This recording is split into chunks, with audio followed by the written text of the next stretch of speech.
एक पैगाम भी है इस्टेब्लिशमेंट की तरफ से कि पुराना पाकिस्तान जिसको इमरान खान दो दफा करते हैं, और उसकी बहस को छोड़ के हमें हमारे पाकिस्तान की तरफ आना चाहिए।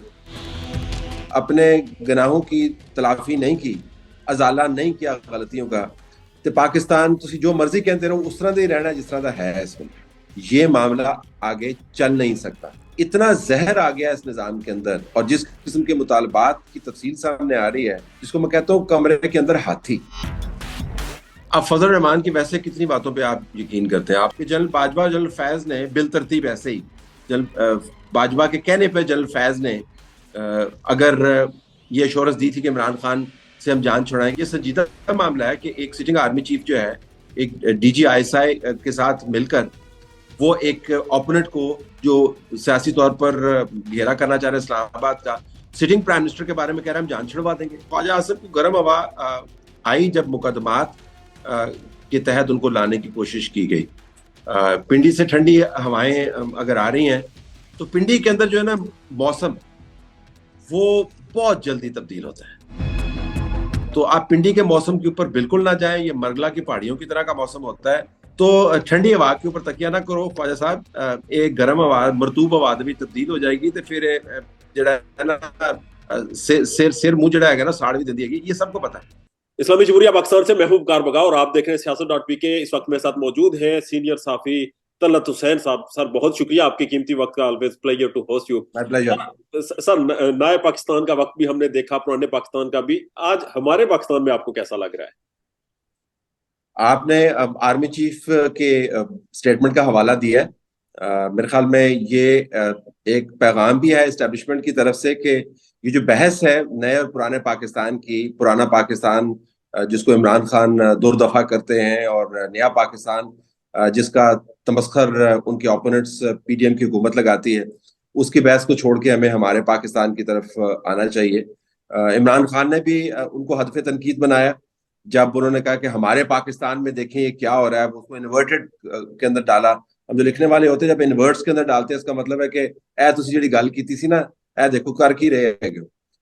लेकिन बुनियादी बात देखें, इस्लाहात तब्दील करने से ना आप पाकिस्तान तब्दील नहीं कर सकते। आप उसको नया पाकिस्तान कहें, आप उसको पुराना पाकिस्तान कहें, उसको हमारा पाकिस्तान कहें, उसको तुम्हारा पाकिस्तान करें, उसको सबको पाकिस्तान, अगर आपने अपने गुनाहों की तलाफी नहीं की, अजाला नहीं किया गलतियों का, तो पाकिस्तान तुसी जो मर्जी कहते रहो उस तरह से ही रहना जिस तरह का है इसमें। सर आखिरी दफा जब आपका इंटरव्यू किया था तो आपने एक बात कही थी और आपने बताया था कि इमरान खान जो मर्जी कर लें, जितने मर्जी प्रोटेस्ट कर लें, कुछ भी हो जाए, बात जाकर टेबल टॉक पे खत्म होगी। उन्हें पहले कर लेनी चाहिए थी। आइंदा भी अगर मामला तय होंगे तो वो मुज़ाकरात के जरिए होंगे। मुज़ाकरात के लिए मामला शुरू हुए, जमात इस्लामी ने मीडिएशन की जो है वो सिलसिला शुरू कर दिया। तो आगे आपको क्या लगता है कि मामला किधर जाएंगे, नतीजा क्या होगा? देखें, अब मैं फोरकास्टिंग पे यकीन नहीं रखता। तज्जियाती तौर पर मैं आपको बता देता हूँ कि इस वक्त की जो मालूमात है उसके मुताबिक ये मुज़ाकराती अमल जो है ना ये आगे नहीं चलेगा। अच्छा। सिराजुल हक साहब इसके ऊपर नाराज हो गए। मेरी उनके साथ बड़ी पुरानी दोस्ती भी है। नजराती इख्तलाफात अपनी जगह के ऊपर, बहुत हम एक दूसरे का ख्याल करते हैं। वो पहले भी इस किस्म की इंटरवेंशन करते रहे हैं। उनमें उनको मायूसी हुई है, उन्होंने अपना काम कर दिया, लेकिन ये मामला आगे चल नहीं सकता। उसकी वजह सिर्फ नीयत नहीं है।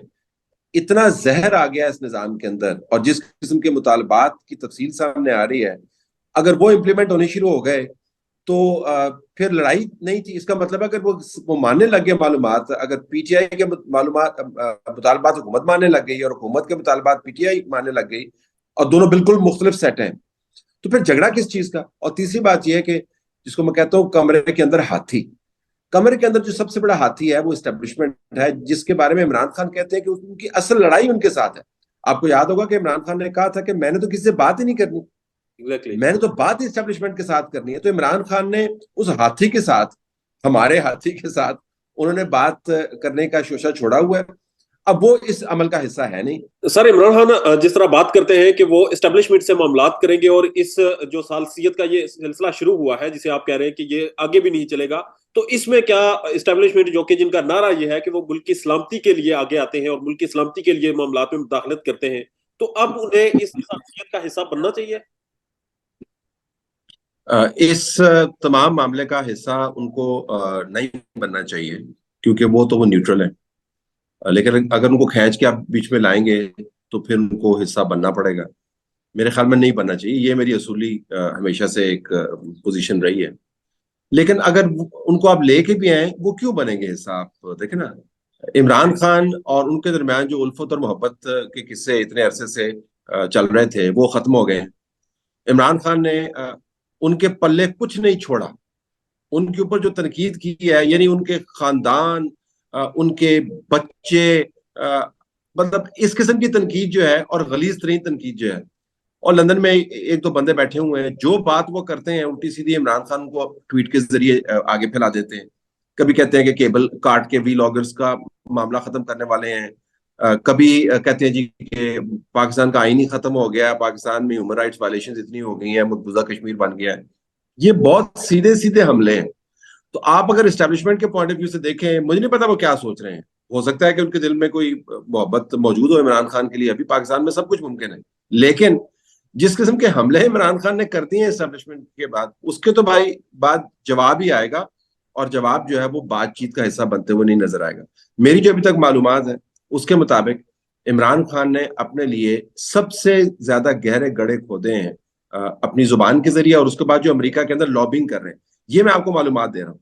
जो अमेरिका के अंदर वो लॉबिंग कर रहे हैं, हर रोज वो किसी ना किसी बंदे के साथ, उन्होंने अपना एक बंदा बिठाया हुआ है, वो जाके मीटिंग करता है और पाकिस्तान के खिलाफ स्टेटमेंट्स दिलवाते हैं, जो कहते हैं कि final nail in the coffin of negotiations with Imran Khan. ये फाइनल नेल है, क्योंकि स्टैब्लिशमेंट का मानना, ये मैं आपको मालूमात दे रहा हूँ, स्टैब्लिशमेंट का मानना ये है कि ये इशू जो है ये अब अफराद से आगे चला गया। ये अब जनरल आसिम मुनीर और इमरान का मामला नहीं रह गया, ये रियासत के इदारों का मामला रह गया। और उनका ख्याल ये है, दोबारा मालूमात दे रहा हूँ, उनका ख्याल ये है कि अब इमरान खान की जो कैंपेन है वो बैन अवी तौर पर बरतानिया और अमेरिका के इदारों ने पिक कर लिया है, और वो एक कैंपेन चला रहे हैं। अच्छा, ये झूठ है सच है मुझे इसका नहीं पता। मैं सिर्फ आपको एक परसेप्शन बता रहा हूँ, ये परसेप्शन है उनका। अगर परसेप्शन ये है तो जनाब आप मुझे बताएं, इसके बाद वो कौन से निगोशिएशंस करेंगे जिससे इमरान खान को रिलीफ मिलेगी? नहीं मिलेगी। इसी वजह से मैं कह रहा हूँ, उन्होंने साथ आना नहीं है, इन्होंने साथ बैठना नहीं है, निगोशिएशंस आगे चलने नहीं। सर, जबकि दूसरी तरफ इमरान खान खुद ये स्टेटमेंट देते हैं कि ईद के बाद उनके खिलाफ ऑपरेशन किया जाएगा और वो ऑपरेशन बड़ा शदीद होगा। तो क्या इतलात है कि कोई एस्टेब्लिशमेंट इस तरह का दोबारा से करेगी इरादा कि इमरान खान के खिलाफ ऑपरेशन किया जाए? पिछली ईदें भी यही कह रहे थे वैसे। मेरा मतलब है कि ये इमरान खान का ये ईद का तोहफा होता है। इमरान खान मैं उनको जो सिक्योरिटी के खतरात लाक हैं उसका मजाक नहीं बना रहा, वो जेन्युइन है। हर वीआईपी की सिक्योरिटी के खदशात है। आप देखें किसी टेररिज्म का की उठान क्या है। लेकिन इमरान खान ने जिस तरीके से उसको मिल्क करने की कोशिश की है वो गैर मामूली है। अगर इमरान खान के पास इतलात है तो वो बड़ी अजीबोगरीब किस्म की इस्टेब्लिशमेंट होगी जो इमरान खान को इतला दे के ऑपरेशन करेगी। एलिमेंट ऑफ सरप्राइज उन्होंने अपने पास रखना है। लेकिन इमरान खान के ऊपर वो क्यों ऐसा ऑपरेशन करेंगे अगर उसको इमरान खान का फायदा हो? इमरान खान ने हर इस मामले को, खौफ के मामले को, अपनी जान के खतरे को मामले को, अपने प्लस्तर को, अपनी जो ढाल उन्होंने बनाई है उसको उन्होंने इस्तेमाल किया सियासी फायदे के लिए। चले ठीक है, उनकी स्ट्रेटजी है, तो उनको एक और मौका क्यों मिलेगा? मेरे पास तो कोई ऐसी मालूमात नहीं है। ईद मुझे लगता है काफी ठंडी गुजरेगी। इमरान खान लोग वो वहां पे बुला लेंगे, वो वहां पे बैठ के अपनी ईद गुजारेंगे, ढोल ढमाका होगा, खाना पीना होगा। मेरी इतलात के मुताबिक कोई बड़ा ऑपरेशन नहीं है। अगर इमरान खान के पास कोई ऐसी इतलात है तो फिर उनको स्पेसिफिकली बताना चाहिए कौन कर रहा है। जो केयर टेकर हुकूमत है वो तो कहते हैं वो फारिग हो गई। हालांकि सुप्रीम कोर्ट ने जो खुद डेडलाइन दी हुई 14 मई को, उसके तहत उसी फैसले के अंदर बाय इम्प्लीकेशन ये है कि केयर टेकर एक्सटेंड कर जाता है। वो फैसले की डेट को मानते हैं, केयर टेकर की एक्सटेंशन को नहीं मानते। तो केयर टेकर तो है नहीं, वफाकी हुकूमत की रेट है नहीं। इस्टेब्लिशमेंट में से कौन करेगा? डीजीआई ऐसा करेगा? जनरल आसिम बाद में बैठ के कहेंगे जाके इमरान खान को जाके उठा लें। तो मुझे लगता है कि ईद जो है वो ठंडी गुजरेगी, और एक बार फिर वो तमाम लोग जो वहां पे जाएंगे वो देखेंगे जी कि हमला तो नहीं होया, लेकिन ट्रक दी बत्ती जी है वो जरूर सी जिदे पीछे असी लाके तथे आ गए। सर, मौलाना फजल रहमान साहब की भी एक स्टेटमेंट सामने आई है और उन्होंने कहा है कि जब धरना हमारा था और धरने के आखिरी दिनों में हम खत्म कर रहे थे तो हमें जनरल बाजवा ने और जनरल फैज हमीद ने ये यकीन दहानी करवाई थी कि इमरान खान से आपकी जान छुड़ा दी जाएगी। अब फजल रहमान की वैसे कितनी बातों पे आप यकीन करते हैं? आप समझिए कि वैसे तो इमरान खान उनके बारे में जो बातें करते हैं और जो आपके चाहने वाले हैं, पढ़ने वाले, देखने वाले हैं, फजल रहमान की इस बात को भी रद्द कर दे। फिर अगर आप इस बात को मानेंगे तो उनकी बात, बाकी बातें भी माने। तो ये तो नहीं हो सकता कि जो फजल रहमान की बात आपको पसंद आए उसको कहें कि ऐसे फजल रहमान ठीक है, बाकी बातें जो वो करते हैं वो कहते हैं नहीं ये तो खराब है। लेकिन ये देखें, ये लेकिन इस इशू पे वापस आता हूँ। मेरे ख्याल में ये इशू, इसमें एक तसलसल है, और फजल रहमान साहब को अगर ये एश्योरेंस दी गई थी, और इसके अंदर आपको याद होगा उस वक्त परवेज इलाही और चौधरी शुजात जिनके दरमियान झगड़ा उस वक्त नहीं चल रहा था, वो बतौर जामन सामने आए थे। तो इससे अजीब गरीब एक सूरत हाल भी डेवलप होती हुई नजर आती है कि अगर हम ये मान लें कि जनरल बाजवा और जनरल फैज ने बिल तरतीब ऐसे ही, जनरल बाजवा के कहने पर जनरल फैज ने अगर ये एश्योरेंस दी थी कि इमरान खान से हम जान छुड़ाएंगे, तो उसका जामन कौन था? वो जामन तो सदर है पीटीआई का इस वक्त, परवेज इलाही साहब। तो मेरे ख्याल में अच्छा ही है कि आप इसको ना ही माने तो बेहतर है। लेकिन मैं फिर कहूंगा फजल रहमान साहब को वाज़ेह अंदाज से तारीख बतानी चाहिए, और वो उनको नोट्स अपने बताने चाहिए जो पार्टी के साथ उन्होंने शेयर किए। उनको बताना चाहिए कि जमानत के अंदर और क्या क्या कहा गया था। और ये संजीदा मामला है कि एक सिटिंग आर्मी चीफ जो है, एक डीजी आईएसआई के साथ मिलकर वो एक ओपोनेंट को जो सियासी तौर पर घेरा करना चाह रहे हैं इस्लामाबाद का, सिटिंग प्राइम मिनिस्टर के बारे में कह रहे हैं हम जान छुड़वा देंगे। ये कोई आम मामला तो नहीं है। तो मैं तो चाहूंगा फजल रहमान साहब इसकी मालूमात फराहम करें। सर कुछ मामला तो होते रहे जिसके बायस बाजवा साहब को एक्सटेंशन भी मिली थी और फिर मियां साहब भी पाकिस्तान से बाहर गए थे। जी बिल्कुल होंगे। मियां साहब क्या इसी के तहत बायस नहीं है, पीपल्स पार्टी के लिए परेशानी का बायस नहीं है। उतनी परेशानी है जितनी मियां मोहम्मद नवाज शरीफ को, फजल रहमान को, आसिफ अली जरदारी को, बिलाल भुट्टो जरदारी को, या एएनपी के लीडरान को इमरान खान से है, क्योंकि सियासी ओपोनेंट्स हैं। असल लड़ाई जो है इमरान खान की उन्हीं से है जिन्होंने इनको बनाया। तो अगर किसी ने जान छुड़वानी थी तो नवाज शरीफ की जान तो नहीं छुड़वानी थी। वो जब कह रहे थे कि हम जान छुड़वा देंगे तो वो मेरे ख्याल में कह रहे थे कि ਅਸੀਂ अपनी जान छुड़वा लांगे। तो असल लड़ाई तो ये है, वो इमरान खान की उनके साथ है। तो नवाज शरीफ बाहर गए, इमरान खान उनको इंडोर्स किया, उनका जेनवन सेहत का मसला था। बाद में मेरे ख्याल में सेहत के मसले को उन्होंने तवालत दी और वजाहत नहीं दी। अब वो पॉलिटिकली माहौल के बेहतर होने का इंतजार कर रहे हैं, और उन्होंने वापसी का तयन जो है, पॉलिटिकल एक डेट है उनके सामने, वो मेडिकल डेट नहीं है। लेकिन लड़ाई जो है भाई उस वक्त जो थी वो इस्टेब्लिशमेंट और इमरान खान की थी। किसी के लिए इस्टेब्लिशमेंट ने इमरान खान से जान नहीं छुड़ाई, अपने लिए छुड़ाई। सर ख्वाजा आसफ कह रहे हैं कि पिंडी से ठंडी हवाएं आ रही हैं, इसका क्या मतलब है? ख्वाजा आसिफ साहब को कब गर्म हवा आई है पिंडी से? ख्वाजा आसिफ को तो कभी गर्म हवा नहीं आई। उनके अपने बयान के मुताबिक उन्होंने कॉल किया था, उन्हीं को कोट कर रहा हूँ, उनसे मेरी बड़ी दोस्ती है, मुझे उनकी जुगतबाजी बड़ी पसंद है। वो उनको अपने बयान के मुताबिक जल बाजवा को उन्होंने कॉल किया तो ख्वाजा आसिफ को गर्म हवा आई जब मुकदमात के तहत उनको लाने की कोशिश की गई। पिंडी से ठंडी हवाएं अगर आ रही हैं तो पिंडी के अंदर जो है ना मौसम वो बहुत जल्दी तब्दील होता है। ख्वाजा साहब को इसका पता है, बहुत तजर्बाकार सियासतदान है। तो आप पिंडी के मौसम के ऊपर बिल्कुल ना जाएं, ये मरगला की पहाड़ियों की तरह का मौसम होता है। अभी मैं जब आपसे बात कर रहा हूँ, इससे पहले 35 डिग्री सेंटीग्रेड था। दौरान इंटरव्यू जो है वहां पे बादल छा गए हैं, और जो टेम्परेचर मुझे बता रहा है वो 29 डिग्रीज पे चला गया। तो ठंडी हवा के ऊपर तकिया ना करो ख्वाजा साहब, एक गर्म हवा मरतूब हवा भी तब्दील हो जाएगी तो फिर जड़ा है ना सिर सिर मुंह जड़ा है ना साड़ भी दी है, ये सबको पता है। राणा सनावला कहते हैं कि हवा जिस जिस मर्जी समत की हो, इलेक्शन नहीं होंगे, 21 अरब स्टेट बैंक कार्ड भी देगा, फिर भी इलेक्शन नहीं करवाओगे। देखिए इलेक्शन जो है, पहली बात यह है कि इलेक्शन तो इस हुकूमत ने नहीं करवाने, फेडरल हुकूमत ने नहीं कराने, को फैक्चुअल पोजीशन भी आनी चाहिए। इस फेडरल हुकूमत ने नहीं करवाने, वो केयर टेकर सेटअप में करवाने, वो इलेक्शन कमीशन ने करवाने। तो अगर आप इस जाविये से देखें जो आईनी सिचुएशन है, तो जो इंटीरियर मिनिस्टर साहब फरमा रहे हैं उसकी कोई आईनी वजन नहीं है। ये वो जरूर कह सकते हैं कि हमने ताबन नहीं करना, जो कि वो नहीं कहेंगे क्योंकि कंटेम्प्ट लग जाएगी। ताबन उन्होंने मुकम्मल किया, वफाकी काबीना ने ताबन मुकम्मल किया, ये कहते हुए कि जी पिटीशन खारिज होगी, उन्होंने उस पिटीशन के अहकामात को माना। असल मसला जो है कि इलेक्शन कमीशन की सिचुएशन क्या होगी। मुझे लगता है कि इलेक्शन कमीशन को इसके ऊपर स्टैंड लेना चाहिए था कि वो इंतखाबात करवा सकता है, ये नहीं करवा सकता। जो हिदायत कोर्ट के जरिए, उस बेंच के जरिए जिसको हुकूमत नहीं मानती, उस पिटीशन के तहत जिसको हुकूमत का ख्याल है कि वो खारिज होगी, मेरा भी अपना ख्याल है कि वो खारिज होगी, बट इससे रिगार्डलेस उसके तहत काम करवाया जा रहा है, इलेक्शन कमीशन को करवाना चाहिए था। तो मेरा भी वैसे लगता है कि जो हवा की सिमत है उसके तहत तो इंतखाबात होते हुए नजर नहीं आएंगे, लेकिन अगर वो नहीं होते तो फिर जो लड़ाई होगी वो काफी खौफनाक लड़ाई होगी। सर, एजाज सैयद कहते हैं कि जब आर्मी चीफ पार्लियामेंट में आए तो वहां पर प्राइम मिनिस्टर ने अपने ओहदे की तकरीम का भी ख्याल नहीं किया और इस तरह से उनकी खिदमत की और इस तरह से वो एक्टिव नजर आए कि जैसे कोई एक मनचला होता है। क्या कहेंगे शहबाज शरीफ की इन हरकतों पे? देखिए, मुझे एजाज से रिपोर्टिंग ठीक की होगी, रिपोर्टिंग वो एक्यूरेट करते हैं। मैं वहां पे मौजूद नहीं था, मैं उसके ऊपर कमेंट नहीं करना चाहूंगा, लेकिन ये जो खाम खा की फुर्तियां हैं आर्मी चीफ को प्लीज करने के लिए, ये किसी भी प्राइम मिनिस्टर को जेब नहीं देती। प्राइम मिनिस्टर को ये भी बिल्कुल जेब नहीं देता कि आर्मी चीफ उसके पास आए और उसको कहे जी कि उठो ना, जरा जाना है सऊदी अरब, क्योंकि वो बुला रहे हैं। तो कहे नहीं, मेरा आज दिल नहीं कर रहा है। उनके जानते हो कि नहीं, तो फिर उसके बाद वो नंगे पाँव वहां पे चला जाए, ये भी जेब नहीं देता। तो प्राइम मिनिस्टर के ओहदे के तकद्दुस को बरकरार रखना चाहिए।